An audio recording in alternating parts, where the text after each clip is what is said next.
Excellent. Camera action. Okay, selling a promise. Let me start by telling you a little bit about me, because it's not really perfectly obvious that a nice German lad who comes from a family of teachers and pastors should inevitably end up in the city of London writing software for evil financial derivatives companies. So how this happened was I went on a holiday in Yorkshire once when I were a lad. I went to Yorkshire. Well, I tried to get to Yorkshire. I actually only got to London. And I met up with my cousin who was working in the city, and we went to the pub. And let's just say I didn't get the next train in the morning, the very first one. And later on that week, he took me to work. He was working at a company called Life, which looked a bit like that. Actually, that was the second bit he showed me. The first bit he showed me was a server room, which was full of Vaxers, and as like a 19-year-old computer geek, I was immensely impressed with a room full of computers the size of houses. It was really cool. And he took me there, and I said, what the hell do these people do, right? And he said they sell each other the promise to sell each other money in the future, right? At which point I said, that doesn't make any sense whatsoever. Anyway, to cut a long story short, I ended up living in England and got a job in the city, and I've kind of been helping people sell each other the promise to sell money for an awfully long time now. So it was a long time ago. Now, most of my career I've spent in investment banking. Does anybody know what investment banking is?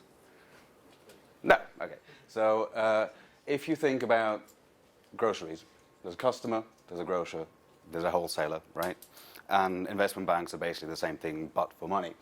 So you're a customer, there's a bank in the middle, and then the investment bank is basically the bank's bank, or the big company's bank, or the... Oh, look, there's another investment banker. I promise you wouldn't say that this year. I did take your picture out of the slides. So it's an investment bank is basically a wholesale bank. It's a bank that works for big companies, for other banks, and for governments. So when the government wants to borrow money, who do they go to? They go to an investment bank. So the key sort of services they do are corporate finance or mergers and acquisitions. That is the kind of stuff you see in Gordon Gekko, right? Takeovers, hostile takeovers. And that basically involves lots of graduates doing insanely stupid hours, long lunches, and nothing exciting on the technology front, because the most complex technology they use is Excel. Fixed income and credit, this kind of stuff has been in the news a lot in terms of government bonds and government defaults and Greece and Grexit. This is really quite complicated, but it's basically all about borrowing money, long-term, short-term, and the different ways of doing that. Equities, I think we're all familiar with, right? Shares, stocks and shares, and foreign exchange is the other bit that they do. I mean, some investment banks also do commodity trading and that kind of stuff, but these are the main business areas. And as I said, corporate finance basically doesn't use technology, whereas these guys use an awful lot of technology. Other big players in financial services are pension funds, insurance companies. Those I think you'll be familiar with. Hedge funds. Hedge funds have got a lot of bad press in the last few years as evil, nasty speculators. And some of that is quite accurate. They speculate with other people's money. And sometimes it works, and sometimes it doesn't. I don't think they're that evil, but some of them are, maybe. A little bit. But on the whole, I think they play a useful function in the system. Now, across all these different organizations, there's usually a pretty marked split between front office, middle office, and back office. So front office is where the traders are. So they'll sell products to people, they'll transact client business, basically where the money comes in. Then there's the middle office and risk management, where people sort of reconcile stuff and make sure all the I's are dotted and the T's are crossed. Look at the risk figures for the bank, aggregate lots of stuff up, again lots of spreadsheets and lots of systems, and there's a back office where people make sure that money actually gets transferred from A to B. In terms of technology, this kind of, and timescales, this kind of back office stuff tends to be fairly slow moving. You know, things don't change that often. You see lots of IBM kit, rusty old mainframes, COBOL stuff in there.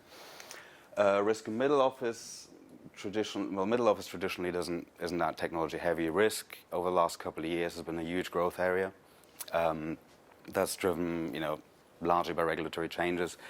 And if you imagine the task of basically taking a look at all the bank's positions across, you know, four different continents, 8 different business areas, aggregating that all up, coming up with some summary figures that tell you how much risk the bank has on at any given time.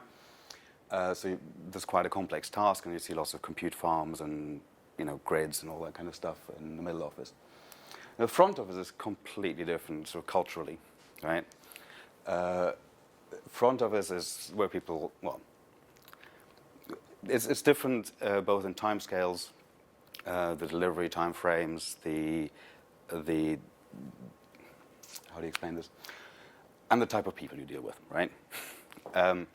Now, it might be theoretically possible for somebody to make shitloads of money every day and not become an arrogant idiot.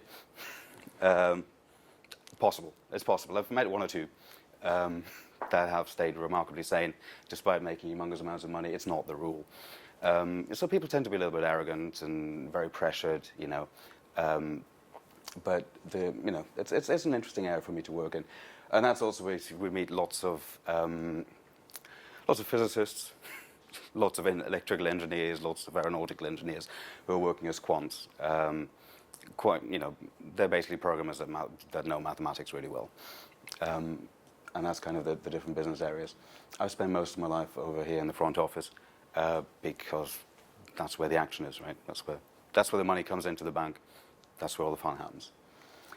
I think one of the things that, you know, I've worked in lots of different organizations, anything from tens of thousands of people to smaller hedge funds.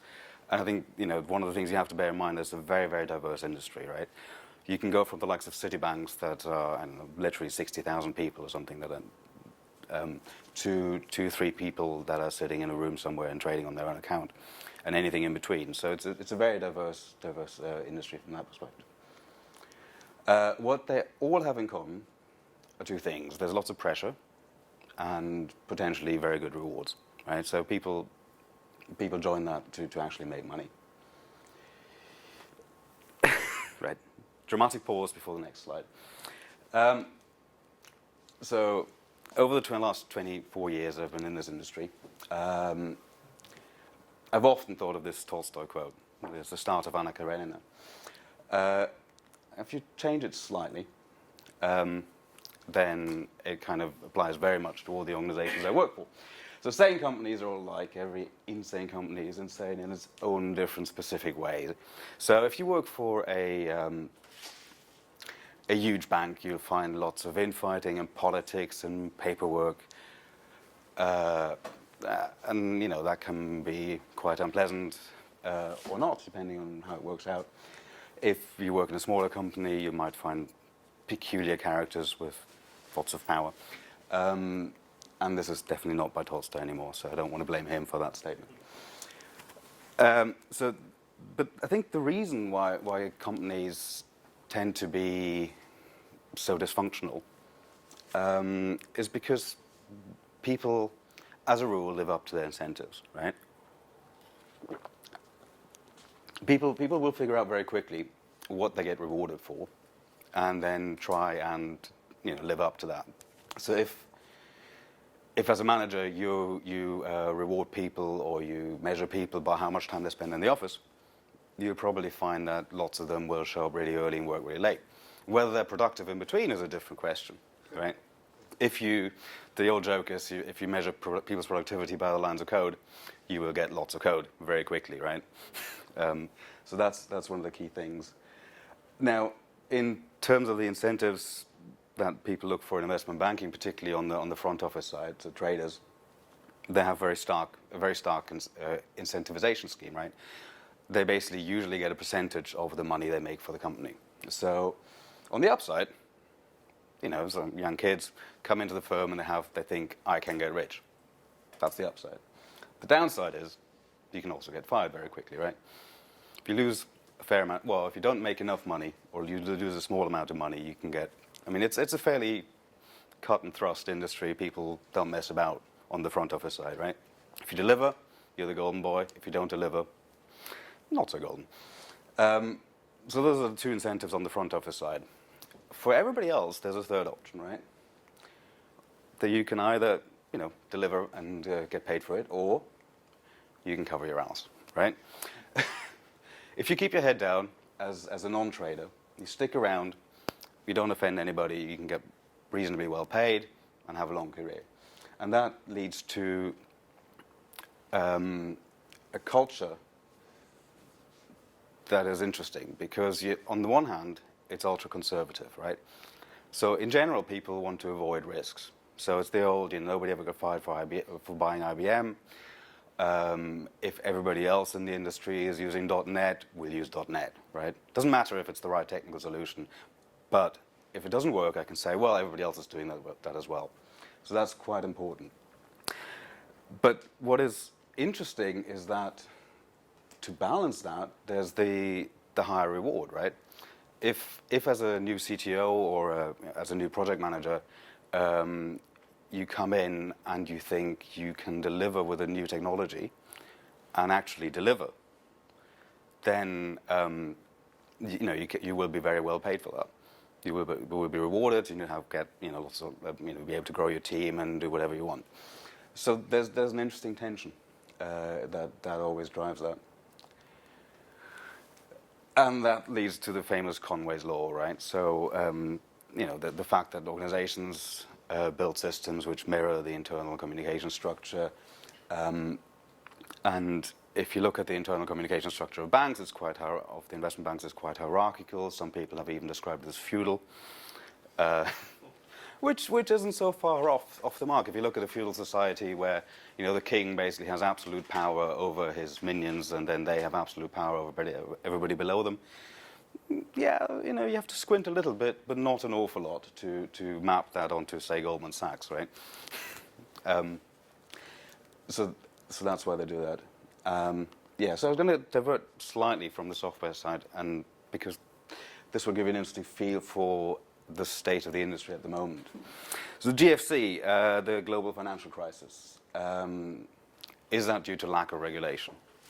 I've read that statement a lot in some newspapers, mainly The Guardian.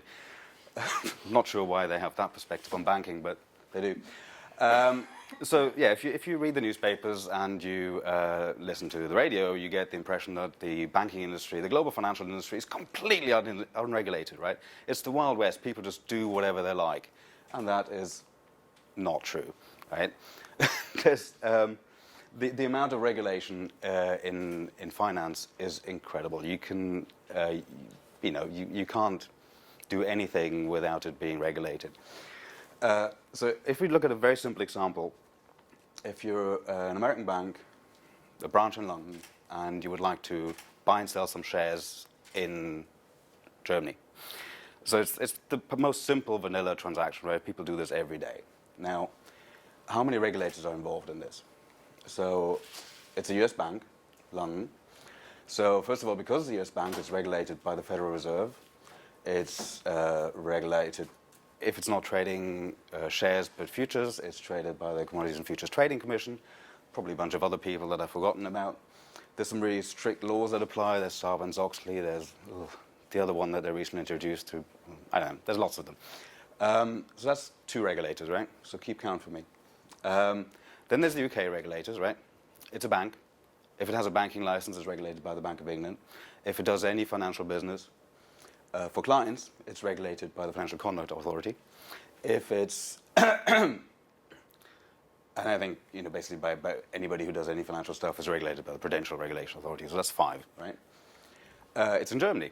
It wants to trade in Germany, so it's going to have to apply for a license from BaFin. Don't ask me what it stands for. I should know this, but I don't. Deutsche Börse, the exchange will have its own set of rules about what they want to do, so that's 7 regulators. Then there's a bunch of European regulators. I haven't quite figured out what each of them do, but I'm pretty sure they all want to get their fingers in the pie on the regulation. And then there's, on top of all the regulators that have to comply with, there's capital adequacy directives, Basel 1, 2, 3, probably 4 very soon, which basically gives you very complex rules about how to calculate the risk on your position and translate that into the amount of capital you have to hold those positions. And that's just for a fairly vanilla transaction, right? So anybody who says that banking isn't very regulated clearly doesn't know very much about banking. So the volume of regulation is indisputable. The effectiveness rather less so. There's a very, very clever woman, Anata Marti, who basically, she's a finance professor in America somewhere, and she basically suggests that we should forget about all of this, a lot of the financial regulation, and just make sure that banks hold far, far, far more equity capital than they do at the moment. It's really quite strange that any other company would be in trouble if it held as little equity capital in relation to debt as banks do. But for banks, the leverage is quite tremendous. So she just suggests that if you just made sure that the first 50% of any losses fall on the shareholders, people would be a lot more careful. So, but anyway, so there's a lot of regulation. Regulation is a huge growth industry. I mean, if you work in a bank, you'll find that there's whole teams of people that are constantly working on meeting the deadlines for new regulations coming up. Right? So, for example, every time you do a trade on an exchange, you need to report that trade to various counterparties, to various regulators around the world, depending on who you are and where the client is. And then there's complicated rules about, whether the client has to report it himself or whether you can report on behalf of the client. And then there's time frames. You have to report it within 10 minutes and all that kind of stuff. And this is a huge business opportunity for software developers, right? There's lots of people working in that field. Not me personally. I work on a slightly different area. But there's basically guaranteed employment for software developers in the finance industry forever, right? It's a really good, from that perspective, it's a really good place to work. And I put a big slide in here to remind me that there's a change of subject. Right, the technical bits. So last time I gave a talk here, I gave a talk sort of very much based on anecdotes and sort of levity and amusing things that have happened to me in my life. And somebody said to me afterwards, "Oh, I would have loved to see a little bit more technical bits." So I've tried to put in some light technical bits, despite the fact that we're on the business track. So somebody asked me, what development methodologies do people use in the financial industry? And the answer is that any, all, or none. So historically, there was a huge split. On the back-end side, for big projects, they had project managers assistant, project officers, and basically, did the whole, Chinese army death march, Gantt charts for 15 years across 20 people, 3 different locations, which, worked about as well as you can expect. And then on the other side, you have 2 people sitting on a trading desk, and they just turn around things in 5 minutes flat, right? Because they're writing in VBA or whatever. And those were like the 2 extremes. Now, these days, I think everybody says they're doing agile. Your mileage may vary on how accurate that is. But everybody, the agile stuff has certainly caught on in the industry, certainly as a fashion statement. But really, it varies tremendously based on where you are and who you're working with. And, you can have, in one organization, you can have one team that's really, really cool and does really good stuff, and another team that is still stuck in the 70s. Business knowledge is really quite important in the finance industry. So as a manager, I've always hired people on the technical skills, but I've always made it clear to them that it's important for them to learn about the business that they're doing, right? Some people run stuff with business analysts, but I always think it makes much more sense to have people talking directly to the users, right? having a business analyst is like getting me to translate Tolstoy into French, right? It's possible, but it's not going to be very good, and it's definitely going to slow it down. Yeah, there's some interesting edge cases on the technology side. Now, I've always said to lots of people that finance is a technology business, and sadly, not a lot of business people have believed me so far.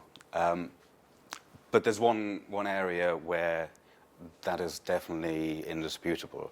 If you've heard about high frequency trading, so basically you're trading on an exchange, and your main advantage is that you're faster than anybody else. So people will go to use huge investments to make sure that they're the fastest people. And if you're a techie and you want to do really exciting technical stuff, trying to get into a high frequency trading company is probably not a bad idea. Because they know that their only edge is technology, and they will push really, really hard and get the latest kit, the latest tools, whatever it takes basically to get this done. Yeah, this is slightly different. Coming back to the cover your ass. Can I say that on camera? Sorry. The kind of other thing on the cultural thing is as I said, there's a lot of herd mentality. And quite often you see sort of very strange movements that sweep the whole city. So, you probably don't know what SecDB is. So Goldman Sachs in the 80s implemented this interpreted language cum database called SecDB, and that basically knows everything about everything, right? So it kind of permeates the whole business. And then about 10 years ago, some people from Goldman's went somewhere else, and with the idea of like replicating that, and then they moved around again, and then they moved around again. So, last I counted, there were like four major investment banks trying to do exactly the same thing, of like reinventing this technology that Goldman's did in the 80s, in 2015 in Python. Now, Python is probably not the worst language to do that in, but whether. I mean, as interesting enough, I was speaking to somebody at Goldman's who said they're trying to get rid of it now because it's 20 years old and they can't extend it anymore, so they're trying to get rid of it. So the herd mentality is really interesting. That's mainly sort of at the CTO level, I think. Complexity. Because the banks have largely been around for a long time, there are lots of legacy systems, as I referred to on the sort of back office side. There's settlement system from anno God knows when. Funny anecdote. We once had a trade rejected a long time ago at Lehman, and basically it turned out that the COBOL mainframe system that was sitting in the basement in New York just couldn't cope with the number of zeros. It was a Turkish lira swap, so it was like a couple of $1 million versus a couple of trillion Turkish lira that was hyperinflation in Turkey. And it's quite reasonable if you're in New York in 1960 or in New Jersey, and you're writing a COBOL program that deals financial stuff. You think, how many zeros am I going to need? And you think, like 8, 9. I put in 15. That'll be plenty, right? And then somebody comes and goes like 35. That's just stupid. So there's lots of legacy systems, and you end up having to deal with them. So there's always kind of complexity around that. And there's lots of people, lots of agents will tell you about greenfield projects, and there's no such thing, right? Even if you can not start with existing code, which you can do occasionally, you still end up being tied into the existing infrastructure, right? I mean, the whole point of a trading system, the whole point of finance is that stuff flows through, right? So at the very least, you're going to have to connect to the exchange, and then trades flow down, and then you have to go to settlements, and then you have to feed risk, and people will send market data from here, Reuters and Bloomberg, and God knows what. So you're always going to be really interconnected. So that's worth bearing in mind. That leads us nicely on to what technologies do people use in the city? That's a very simple answer. All of them. I mean, it's literally, you will see any technology that you can name in the city. So, as I said, there's still COBOL stuff running around in the basement. We don't talk about that. I'll get into that in a minute. I know people are still using something called A+, which is an APL derivative. In some very specialized applications. I know one or two people who are using Lisp, which is, must be a record for the oldest language. Oh, obviously there's also still Fortran, right? I mean, all the numerical stuff, all the cool NumPy and all that stuff. If you dig a little bit down, at the bottom it's all Fortran, right? Well, sometimes it's Fortran rewritten as C, but it's still Fortran, right? I mean, you can write Fortran in any language.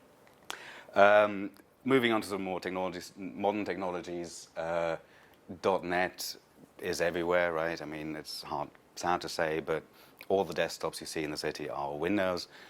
It's a shame because I like to use Linux for a living, but I can't. C# is everywhere. There's a bunch of people on the more adventurous side of things that are using F#. VB is dead, thank God. VBA sadly isn't, because basically, people live in Excel and they get on with it. Ooh, I'm running out of time. When are we supposed to finish? Oh, 45 minutes. Okay, so we've got 10 minutes. Yeah, Java is still sadly very common, particularly for kind of server-side stuff. C++, yeah, and the whole kind. I mean, I'm not really au fait with the whole Java ecosystem, but I know people. The JVM is everywhere on the server, and people are using all sorts of stuff. C++ is still the core of lots of pricing libraries, basically, because derivatives kind of took off in the 80s, and people started writing their libraries then, and C++ was the only technology available, right? And now they have them, and much as they'd like to, they can't really just dump the whole thing and get rid of it and start again. So C++ is very much around, and particularly, as I said, on the kind of high-frequency side, everybody's using C++. I mean, some people are doing, I know, some more esoteric stuff, I'm sure, but C++ is really a big workhorse still. Python is taking off in a big way. Actually, not just across finance, but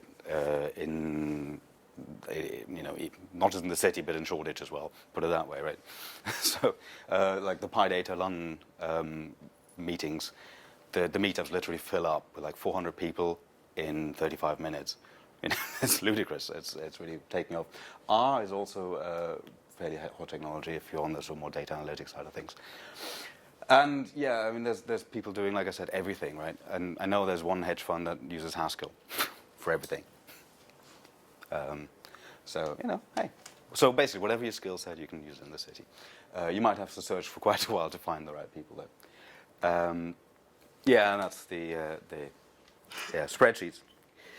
Why? Why are people using spreadsheets? And the answer is very simple. It's the only tool they've got, right?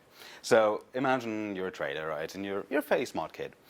You probably have an engineering degree or something, so you're not unfamiliar with computers. You've probably written some MATLAB code in your life. And they plonk you on this desktop with 8 screens, right? You have Bloomberg, you have Reuters, you have some proprietary system that kind of does most of the stuff you need, but you want to do some analytics. What do, right? The only thing you have available is Excel. So that's why people use Excel. I mean, there's also now the critical mass, and people have been using Excel for 30 years, and so there's lots of add-ins you can get. But the reason people use Excel is basically because that's the only software development tool they have as users, right? Everything else, I mean, the regulations are usually quite, not the regulations, the internal policies are normally quite counterproductive in that there's usually some big barrier, and you can't get development tools installed on trader desktops. So people end up having to do VBA. And this is supposed to be a risk mitigation strategy, right? Because you wouldn't want traders writing code, because that would be terribly risky. So instead you get them writing VBA, which is clearly much safer. And, okay, fair enough. I mean, if you're doing simple math stuff and trying to add things up, Excel is also actually reasonably good at it in small proportions. Why not? Do I need to go into that, or is that perfectly obvious? I mean, there's no versioning, there's no control, there's no checking, there's usually no testing. You could give you a whole talk on reasons not to use Excel, but I won't bore you with that. Yeah, so I realize I've given a slightly, possibly slightly negative view of finance here. So why the hell do I work in finance? That's a very good question. Yeah, there's there's the dollars. It's undeniable that finance pays better than most other areas.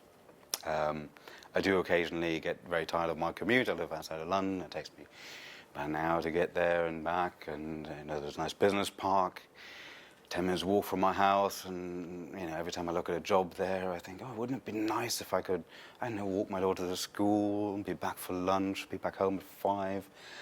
And then look at the salary, and I think I can't afford to go work there. So, but that's not the only thing. I mean, that doesn't hurt. But it's, I couldn't do this just for the money. You do get to work with very, very smart people, right? Not all of them, it has to be said. But most of the techies you work with, and lots of the quants and traders, are actually very smart people. Notice I said smart, I didn't say nice, right?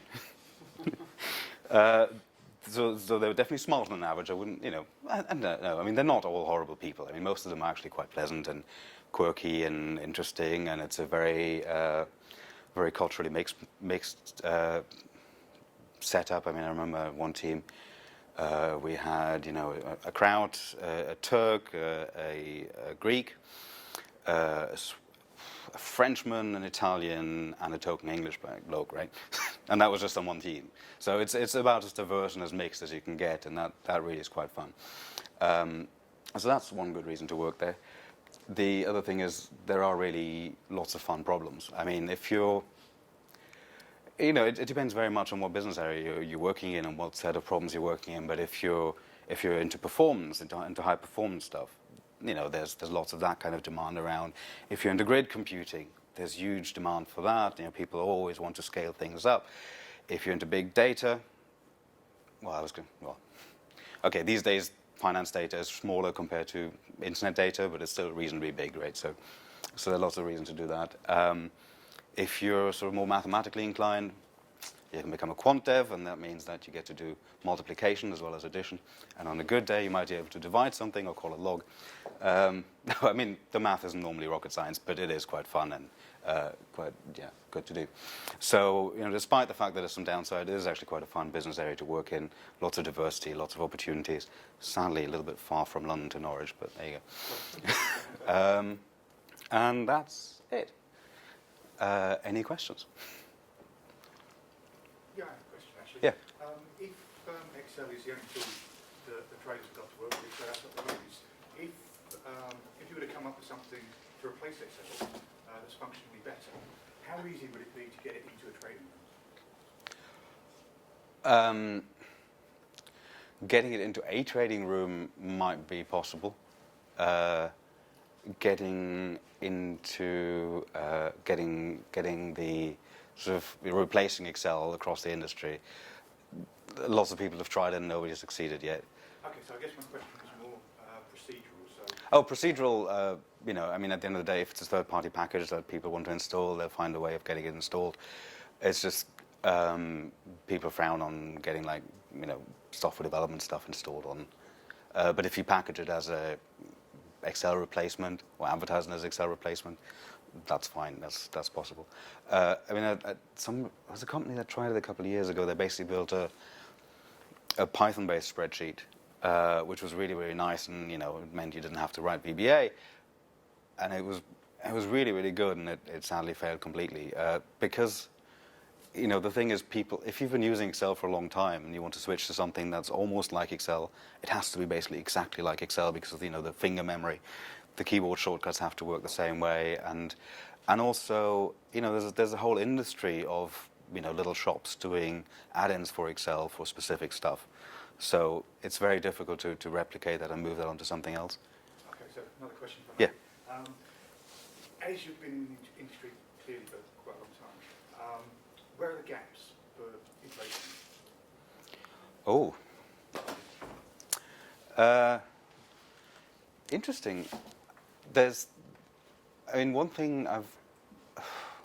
Because fintech is supposed to be the real big thing in London. Yeah, it is. I think one of the things that...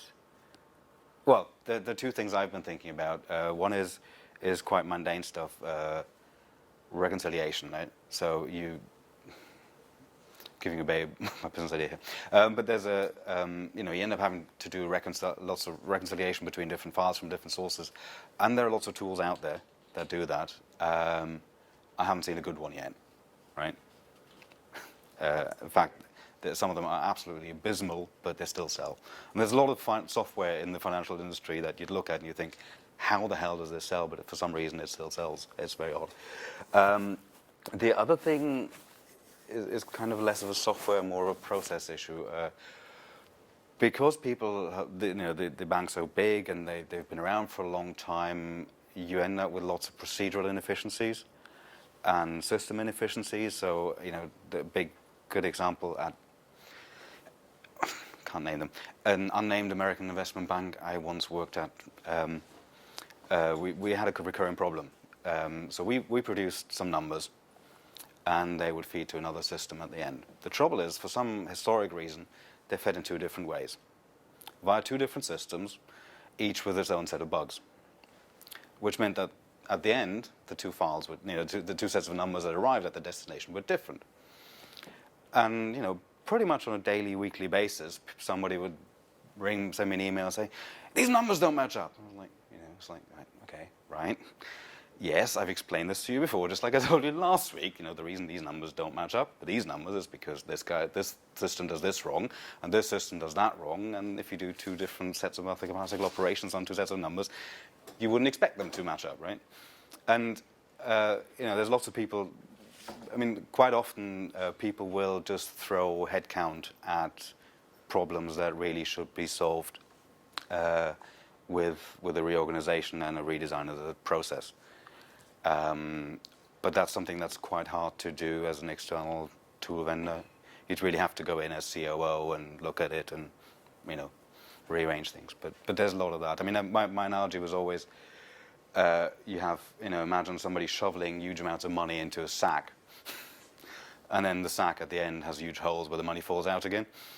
And it's always more surprising that actually despite the fact that the holes at the back are so big, still lots of money is left in the sack at the end of the year, which is very strange. But I always thought it would be easier to just close some of the holes and buy a bigger shovel.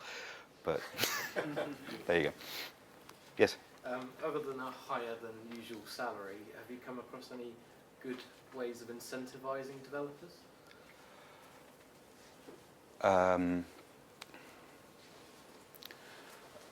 Yeah, well, yes and no. I think to a large extent, motivation is something innate. If you want to code, if you care about code, you will want to write good code, and you will learn about techniques, and that'll facilitate you doing that. If you don't care about writing good code, no manager will be able to make you care. Right? If you don't care, I won't be able to make you care. But I think one of the key things that makes people care is, if they're buying into the team, right? So getting a team that works together, a team where people, you don't have to love each other, but you have to be able to get on and work together effectively.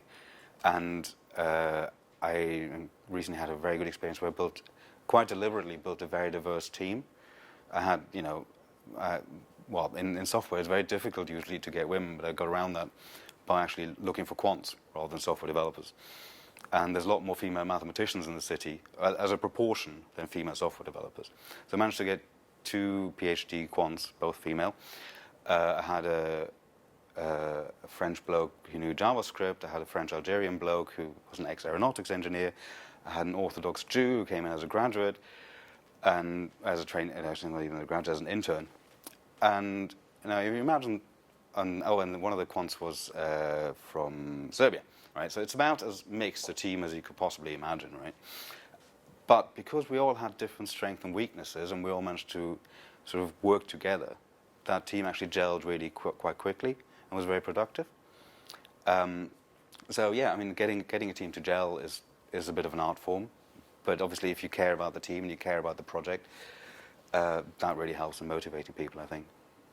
Yeah, but it's not it's no hard and fast rules, right? Yes. As someone who's had loads of friends come out of university with the top academic grades and then gone into sort of investment banking and kind of crash and burn royally, obviously you've been in the industry for a very long time. Did you you ever go through that stage where you first entered, where you're completely overwhelmed, and sort of how did you come over that to sort of make a full career out of it? I think what helps is that I'm fundamentally a very, very relaxed person. So I don't take stuff too seriously normally. It also helps that, you know, I think I had a bit of a baptism of fire at the very first project that I started at Citibank, and that was completely insane. It was really like mad. You know, we used to show up before 7 o'clock every morning, every day, leave after 9 o'clock.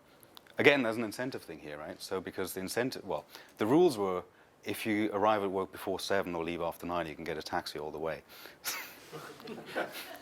So, you know, I had a season ticket from Hertfordshire to London. I never used it. I was basically, and then people used to work on Saturdays and Sundays. And again, that turned out to be an incentive because I realized towards the end of my stay there that every coder there except for me was actually a contractor. And the reason they were working Saturday and Sunday was because they were getting double time. So, yeah, back to the incentives. But yeah, I think you have to be quite stress resistant, right? And yeah, a little bit of arrogance probably helps as well. Because I've always had the approach that, you know, the worst thing that can happen to me is that I walk into a job around the corner and they pay me more. Or, you know, at least the same, right? And that's kind of worked out generally. But yeah, I'm not saying it's for everybody. I mean, it is quite a stressful environment, and if that's something that gets to you, it's probably not ideal. Cool. All right. Thank you. Thank you.